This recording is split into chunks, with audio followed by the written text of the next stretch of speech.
Hi guys, एक नए topic के साथ आपके बीच फिर आया हूँ। तो आज का टॉपिक है, क्या 2024 के आम चुनाव में नरेंद्र मोदी अपराजय हैं? तो इसके कई सारे आंसर हो सकते हैं, लेकिन हमने भी कैटेगराइज किया है। आप हमारी बात को आगे तक सुनेंगे, समझेंगे तो आपको भी लगेगा कि हाँ, अभी के मायने में अपराजय क्यों है। क्या ये सिर्फ मोदी की रणनीति का हिस्सा है उनका अपराजय होना, या भारतीय राजनीति में विपक्षियों का भी एक महान योगदान इसमें रहा है। तो चलते हैं नरेंद्र मोदी के कार्यशैली पर थोड़ा सा हम बात करते हैं।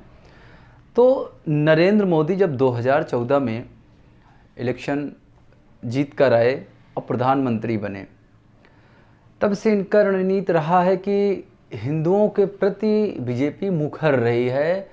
अगर तुलना हम अटल बिहारी जी के समय का हम तुलना करते हैं, कंपैरिजन करते हैं, उनका तो फुल मैंडेट का गवर्नमेंट भी नहीं था, तो मिलाकर भी चलना था, शायद एक सॉफ्ट कॉर्नर लेकर चल रहे थे। लेकिन एक हिंदू बहुसंख्यक राष्ट्र में हिंदुओं के लिए इन्होंने दिखाया कि हम तुम्हारे लिए खड़े हैं, खुलकर इन्होंने दिखाया इस चीज़ को। तो हिंदुओं के सेंटीमेंट को कहीं ना कहीं इन्होंने टच किया, जो कि कांग्रेस स्टार्टिंग में टच करती आई है, लेकिन बीच बीच में उन्होंने काफ़ी बड़े बड़े ब्लंडर किए हुए हैं, जिनको और पार्टियों ने एक्सपोज करने में नाकाम रही, जितना कि मोदी ने किया है। मोदी ने बताया है कि इन्होंने कहाँ कहाँ ब्लंडर किया, उसको इन्होंने काफ़ी हाईलाइट किया। इन्होंने अपने चुनाव रैलियों के दौरान उसका हिस्सा बनाया, उसका बेनिफिट इनको मिला जाके 2019 के इलेक्शन में। और विपक्षियों ने भी इनका इसमें योगदान बढ़ चढ़ के दिया है।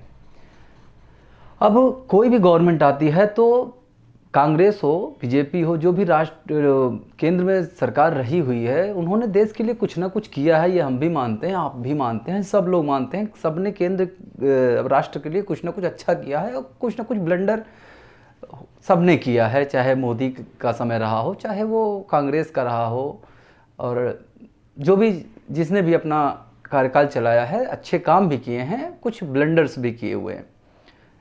तो जो ब्लंडर्स किए हुए हैं, मोदी ने उसको एक्सपोज करने में कामयाब रहे हैं, इसलिए आज की उनकी स्थिति बहुत सुदृढ़ रही है। और जो मोदी टीम है, यहाँ बीजेपी का कंसर्न नहीं है, यहाँ जो मोदी टीम है, ये हमने ये देखा है कि इन्होंने क्या किया है, हिंदू सेंटीमेंट्स को अच्छे से टच किया है और हिंदुओं को यकीन दिलाया है कि आपके लिए अगर कोई खड़ा है तो हमसे बेहतर कोई विकल्प नहीं है। और कांग्रेस ये समझाने में नाकाम रही है कि हम हिंदुओं के लिए भी किए हुए हैं या हम करेंगे, क्योंकि और उनका कुछ ऐसा कार्य प्रणाली रहा है, कहीं ना कहीं सॉफ्ट कॉर्नर उन्होंने मुस्लिमों के लिए लेकर चले हैं, मुस्लिमों के लिए कुछ ऐसे 2-4 स्टेप लिए हैं जो लगता है कहीं ना कहीं हिंदुओं को कि ये हमारे खिलाफ गया हुआ है, और मोदी ने इसको बहुत अच्छे से एक्सप्लोर किया। और विपक्षियों ने इसको खूबसूरती से हवा दिया, जैसे कि कोई भी गवर्नमेंट कोई काम करती है तो आप हर तरीके से उनको ना नहीं कर सकते, हर चीज़ को निगेटिविटी में नहीं ले सकते। जबकि राहुल गांधी रहे हों, केजरीवाल रहे हों, जो भी विपक्ष का नेता रहा हो, छोटे से लेकर बड़े तक, सबने उनके द्वारा, मोदी द्वारा किए गए हर एक कार्य को निगेटिव जनता के सामने पेश किया, और जनता सुनते सुनते ही ऊब गई यार, कि हर समय सब कुछ तो निगेटिव नहीं था। इवन 370 राम मंदिर पर, जब राम मंदिर हिंदुओं की आस्था से जुड़ा हुआ सब्जेक्ट था, जिस पर विपक्षियों ने खुलकर कभी सामने नहीं आए, जबकि राजीव गांधी जी ने मंदिर को खुलवाया था। ये सबको पता है कि मंदिर को राजीव गांधी जी ने ही खुलवाया था। लेकिन सवाल है, खुलवाया था, लेकिन फिर भी कांग्रेस कभी इतने मुखर होकर हिंदुओं के प्रति नहीं खड़ी हुई। जब आपका जो वोटर है, बहुसंख्यक वोटर जो है, उसकी आस्था से जुड़ी हुई चीज़ पे जब आप कटाक्ष करते हैं, आपके कुछ नेता एकदम खिलाफ बात करते हैं, तो उसका खामियाजा आपको भुगतना पड़ता है और आप गिरते चले जाते हैं। तो क्या महंगाई मोदी ने रोक नहीं लिया? महंगाई दिन प्रतिदिन बढ़ती ही गई, लेकिन मोदी ने किसी भी महंगाई को कहीं कंट्रोल नहीं किया है, लेकिन उन्होंने एहसास दिलाया है कि आप सब सुरक्षित हैं। 2014 के बाद कभी एक भी विस्फोट का मामला सामने नहीं आया, जो कि मनमोहन के सरकार में हर आए दिन एक न एक विस्फोट हुआ करता था। तो उसका जो अब उस विस्फोट को कांग्रेस ये कहती है कि बीजेपी जब शासन में नहीं होती थी ये विस्फोट हुआ करते हैं। अब कितनी निगेटिविटी ये फैला रहे हैं। मान भी लिया तो इंटेलिजेंस जो आज कहते हो, ED, IT, raw intelligence team जो भी है, वो क्या कर रही थी उनके ज़माने में? जब ये कर रहे थे तो वो क्या कर रही थी? तो आज क्या हो रहा है? तो आज जब ये सबका यूज कर रहे थे तो आप क्यों यूज नहीं कर रहे थे? क्या यूज किए नहीं हो? यूज आपने भी किया है, लेकिन जब ऐसे ऐसे पॉइंट को आप करते हो तो इतनी बड़ी नेगेटिविटी फैल जाती है कि लोगों को लगता है कि नहीं यार ये तो एकदम से झूठ है। मेन मुद्दे को विपक्षी ने टच नहीं किया। और जैसे राम मंदिर का जब निर्माण का समय आया तो यही केजरीवाल जी थे जो कि हर पल हर मूवमेंट में कब ये बदल जाए। बेशक अच्छे नेता दिल्ली वालों के लिए होंगे, कुछ अच्छा काम किया है, लेकिन जिस हिसाब से वो पलटी मारते हैं किसी को नहीं पता। तो उनका एक कमेंट था कि राम मंदिर ऐसी जगह पे जब बनेगा तो क्या कोई दर्शन करने जाएगा, विवादित स्थल पे बनेगा। और राम मंदिर बनते ही उन्होंने बोला कि राम जी की कृपा होगी, राम जी की कृपा सब पर बनी रहे। अभी दिवाली के आसपास आपने एडवर्टीजमेंट उनका देखा था, और राम मंदिर, राम भक्तों के लिए उन्होंने ट्रेन चला दी। अब ये बताइए, तो आप कोई जनता देख रही है ना कि आप कैसे करवट ले रहे हैं। आप सॉफ्ट हिंदुत्व का खेल खेलने लगे जो कि आप पहले नहीं खेलते थे।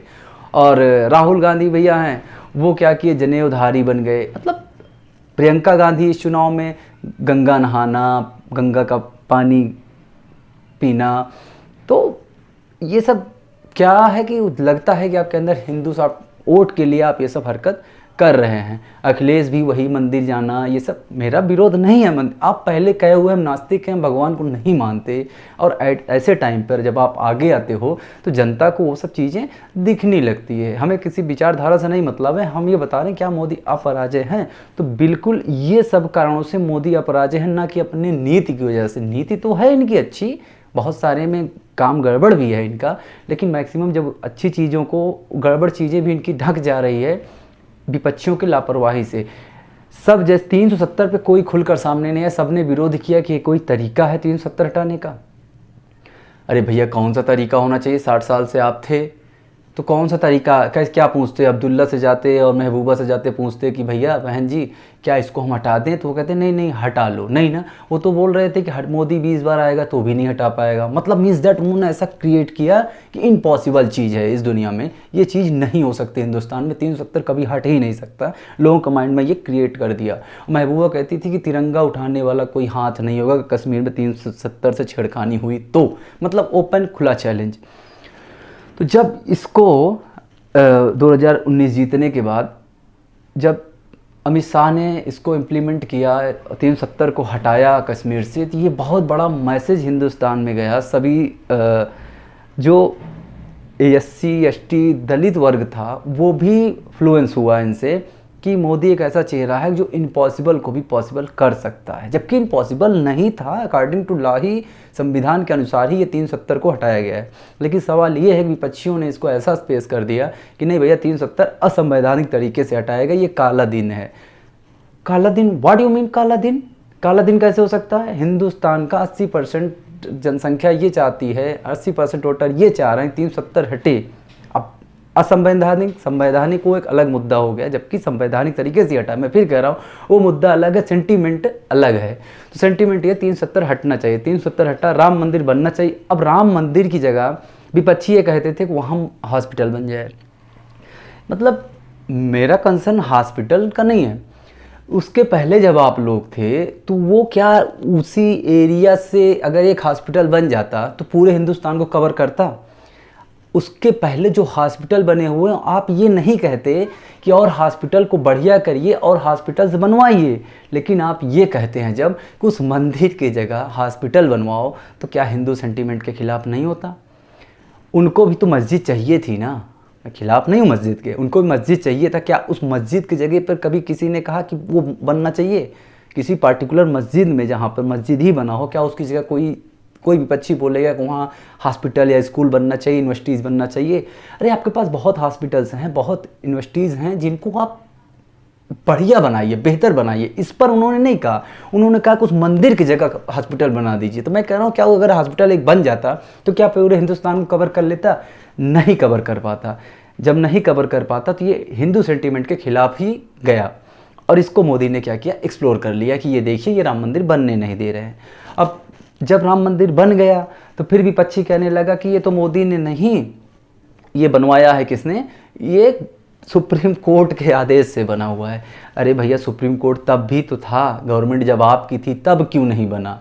एक्चुअल क्या होता है कि गवर्नमेंट का काउंसलर जितना बेहतरीन तरीके से पैरवी करता है उतनी जल्दी परिणाम आते हैं।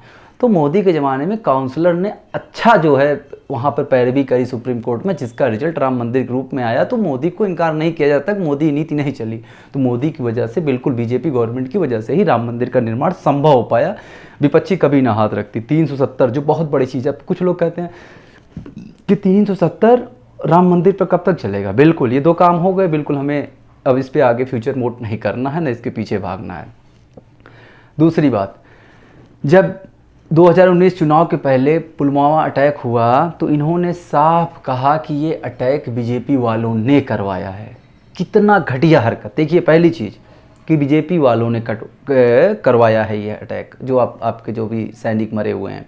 ये समझिए कि ये सबसे बड़ा ब्लंडर विपक्षी की तरफ से रहा है।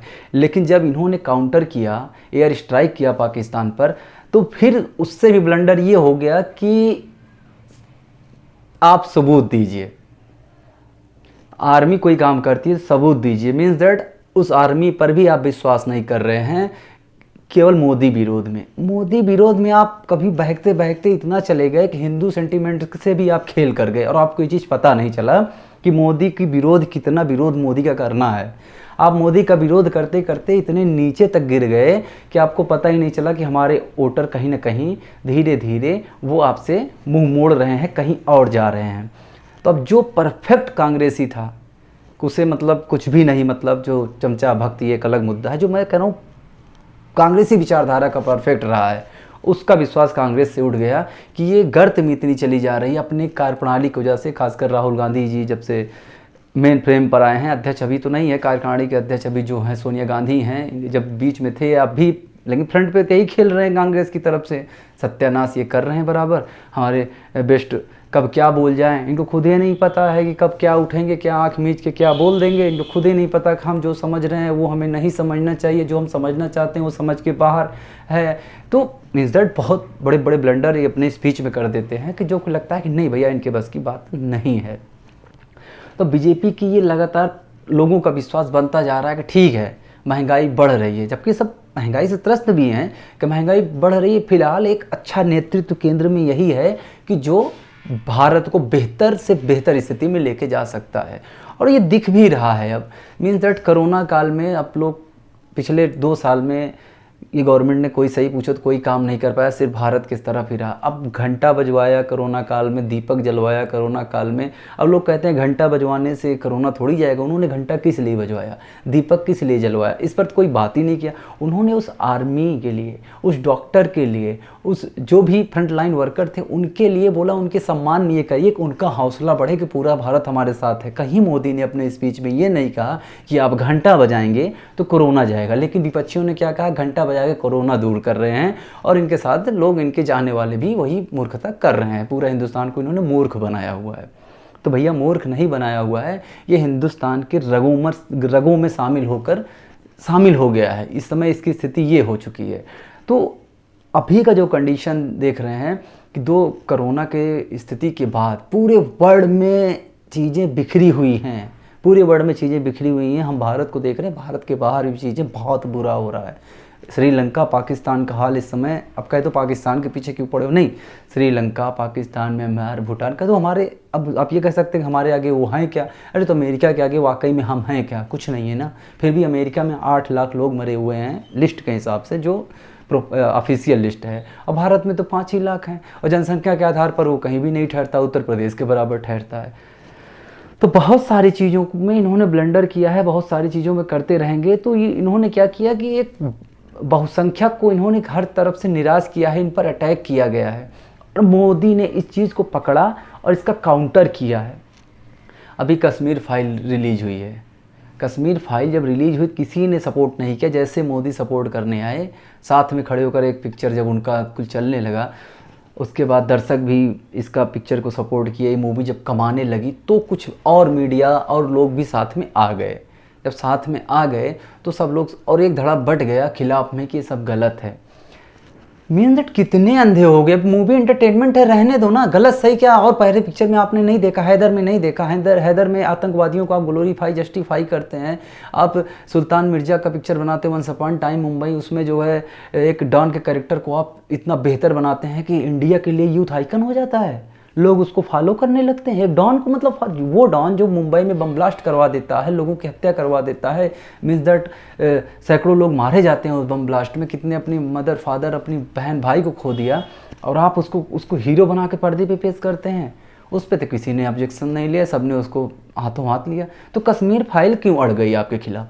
तो फिर हिंदू का सेंटीमेंट उसके खिलाफ गया कि भैया आप तुम्हारे खिलाफ ही खड़े हो गए, मोदी के चक्कर में आप हिंदू के खिलाफ हो गए। ये मैसेज पूरे भारत में एक समय फ्लैक्चुएट हो रहा है। और इस समय मोदी का ऐसा नहीं है, तो मोदी ने भी 70% से 80% काम इतना सुपर्ब किया हुआ है जिसका रिजल्ट अब दिख रहा है। यूक्रेन रसिया का लड़ाई है इस समय। पिछले 4 दिन से अगर आप देख रहे होंगे तो रसिया का विदेश मंत्री, अमेरिका का विदेश मंत्री और ये चाइना का विदेश मंत्री सब खींचे चले आ रहे हैं आपके पास ये समझाने के लिए भाई प्लीज़ तुम तो मान जाओ। मतलब पूरे युद्ध का ये सेंटर पॉइंट भारत बन गया है। ये गर्व की बात महसूस होती है जब अमेरिका कहता है कि यार तुम बोल दो शायद मामला कुछ सेट हो जाए। कितने गर्व की बात है। क्या कभी ऐसा हुआ था कि लोगों पूरी दुनिया की नज़र हो भारत पर कि भारत इसको शायद कंट्रोल कर सकता है? करेगा कि नहीं करेगा वो डज नॉट मैटर, क्योंकि पुतिन तो पागल सनकी टाइप का तो है ही है और हमारा मित्र भी है। तो सनकी मतलब अपने सुरक्षा व्यवस्था में भैया उसने मजाक नहीं किया, उसको खुल के विरोध किया। सनकी क्या कह सकते हैं, वो थोड़ा सा ये कह दीजिए कि अपने सुरक्षा व्यवस्था को लेकर मजबूत है, उसे लगा कि यहाँ पर रिस्क है तो उसने अटैक कर दिया। तो उनका अपना कंसर्न रहा, लेकिन फिर भी लोगों को लगता है अगर भारत इसके खिलाफ खड़ा हो जाए तो यहाँ पे रूस खत्म हो सकता है। जबकि रूस के साथ हमारे तालमेल आज के तो हैं नहीं, वो तो बहुत पुराने तालमेल हुआ करते हैं, कांग्रेस के ज़माने से हमारे अच्छे तालमेल। तो उस तालमेल को हम तो नहीं ख़त्म कर सकते ना। तो उस नीति में आज भारत एकदम स्ट्रांग पोजीशन पे खड़ा हुआ है कि सारे पूरे वर्ल्ड में सबसे बड़ा सेंटर पॉइंट हिंदुस्तान बना है मोदी के ज़माने में। और अपने स्टूडेंट को उन्होंने वहाँ से निकाला तो उन्होंने स्टूडेंट के लिए भी किया कि तो हर सरकार की जिम्मेदारी है, सरकार की जिम्मेदारी। लेकिन कितने बेहतर ढंग से युद्ध वाले देश के खिलाफ वहाँ से भी यूक्रेन से जिसके समर्थन में भारत नहीं खड़ा हुआ, वहाँ से अपने स्टूडेंट को निकाल ले आना एक बहुत बड़ी बात है। कि जब आप रूस तो मान लीजिए कह दे आपका समर्थक है तो उसने युद्ध को रोक दिया, ठीक है रूस हमारा समर्थक है इसलिए उसने युद्ध को रोक दिया, लेकिन यूक्रेन ने भी हेल्प करी है हमारी कि स्टूडेंट को बाहर निकालने में। तो ये युद्ध मोदी के कूटनीति का ही हिस्सा है। आज पाकिस्तान जो सबसे बड़ा हमारा दुश्मन है, जब उसका प्राइम मिनिस्टर ये बोलता है कि विदेशी नीति में कूटनीति में मोदी जी अपने आवाम को देखने में, अपने आवाम के लिए बेहतरी के लिए वो सब कुछ किया है जो एक बेहतर प्रधानमंत्री कर सकता है। तो कितने पॉजिटिव वाइब्स इस समय चल रहे हैं मोदी के पक्ष में। तो मोदी अब जब 2024 आएगा, जब ये इतने वाइब्स चल रहे हैं, तो जो बहुसंख्यक का एक यूनिटी क्रिएट हुआ है इसको ब्रेक कौन करेगा? रोज़ मीडिया में एक से एक पत्रकार मीडिया अपने हिसाब से, जो मीडिया हाउसेस हैं अपने हिसाब से परसेप्शन खड़ा करते हैं कि ममता बनर्जी आ जाएंगी तो ये हो जाएगा। ममता बनर्जी बंगाल में है, बाहर अभी कुछ नहीं उनसे उखड़ेगा। केजरीवाल का चेहरा बनाते हैं, भैया कुछ नहीं होएगा। जब दो आदमी मिलकर सरकार नहीं चला पाते तो एक बहुत बड़ा, कैसे हम कह रहे हैं कि एक बहुत बड़ा ये वर्ड खड़ा करेंगे, एक बहुत बड़ी टीम कैसे खड़ा करेंगे जिसका एक मुखिया निकल के आए? बिल्कुल नहीं। इसलिए विपक्ष कमज़ोर खुद से हुआ है और कुछ मोदी ने कर दिया है अपने काम से। तो ये बहुत सारे परसेप्शन देखने को लग रहा है कि इनकी एक, सबके अपने विचारधारा है, वोट अपने हिसाब से दीजिए, जहाँ मर्जी वहाँ दीजिए। मेरा कंसर्न इस चीज़ का था कि मोदी अपराजय नहीं है, लेकिन सवाल है कि अभी के थिंकिंग में उनको अपराजय बना दिया गया है। जब तक गलत कार्य का जो भी वो कार्य अपना देश के लिए या कूटनीति उनका जो भी घरेलू उनके कामकाज हैं, जो विदेश को लेकर उनकी नीति है, जो घरेलू नीति है, उसमें विपक्षियों को यह देखना होगा कि आंख बंद करके आप सिर्फ निगेटिविटी की तलाश ना करें, तारीफ नहीं कर सकते तो हर चीज़ में उंगली ना घुसोड़ें, नहीं तो आप बहुत पीछे हो जाएंगे। लोगों को समझ में आ जाएगा कि भैया आप सिर्फ विरोध करने पे सवार हुए हो। किसी दिन विरोध में ये मत कह दो कि आप विरोध करते करते, सही बताएं तो आप भूल गए कि हिंदुस्तान का फ़र्क भूल गए कि हम भी हिंदुस्तान के हैं। विरोध करते करते मोदी का आप कहीं ना कहीं देशद्रोही का जो आपका टैग लगा, एक्चुअली क्या है ना, आप विरोध करते करते पता नहीं किस लेवल पे पहुंच गए, आपको पता ही नहीं चला। कहीं हम बात करते करते आप भारत के खिलाफ बोलने लग गए। जब चाइना के समर्थन में आप कभी कभी बोल जाते हैं, पाकिस्तान वाली जुबान आपके चेहरे बात से निकलने लगती है, तो वो लग जाता है कि आप देश के हित में काम नहीं कर सकते। और मोदी हर चीज़ को पकड़ के जनता के ऊपर डाल देता है। कब आप करिए फैसला, बोलने का उसका तरीका है। उसके तरीक़ों को फ़िलहाल हमें नहीं लगता कि कोई भी मिनिस्टर, हमारे जानकारी जो समय जानता हूँ, कोई ऐसा हुआ जो मोदी के हिसाब, मोदी के जैसा लोगों से कम्युनिकेट करता हो, कोई नहीं। अटल बिहारी भी थे, लेकिन मोदी वाला जो आकर्षण मुझे उस समय रहा होगा, मैं उतना राजनीति में एक्टिव नहीं था या मुझे जानकारी उतनी नहीं थी, लेकिन मुझे लगता है जो आकर्षण मोदी में है, उसके भाषा में है, कम्युनिकेशन में है, वो किसी में नहीं है। तो ये प्रधानमंत्री साहब जो हमारे हैं तो वाकई में लाजवाब हैं, अल्टीमेट हैं, क्योंकि उन्होंने करके भी दिखाया सिक्योरिटी के पॉइंट ऑफ व्यू से। और मीन्स दैट है कि स्ट्रेट फॉरवर्ड होना, किसी चीज़ को लेकर स्ट्रेट फॉरवर्ड होना। हाँ, कुछ ब्लंडर हुए हैं, जैसे कि कृषि बिल जो ये लेकर आए, ये ब्लंडर ये हुआ कि आप जब उसको जनता तक नहीं पहुंचा पाए, लास्ट टाइम 1.5 साल बाद उसको बैकआउट करते हैं, तो ये एक बहुत निगेटिव मैसेज जाता है। लेकिन इतना निगेटिव मैसेज नहीं जाता जितना जाना चाहिए, क्योंकि उसके बीच में जो आंदोलन बैठे हुए हैं उन्होंने इतनी सारी गड़बड़ी कर दी कि वो जो एक निगेटिविटी जानी चाहिए वो मोदी के पास नहीं गई निगेटिविटी।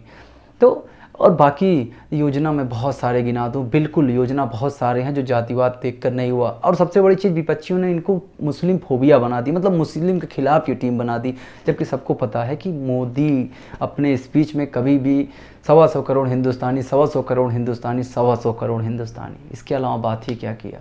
क्या 3 तलाक हटाना मुसलमान के खिलाफ था? आप फैसला करिए।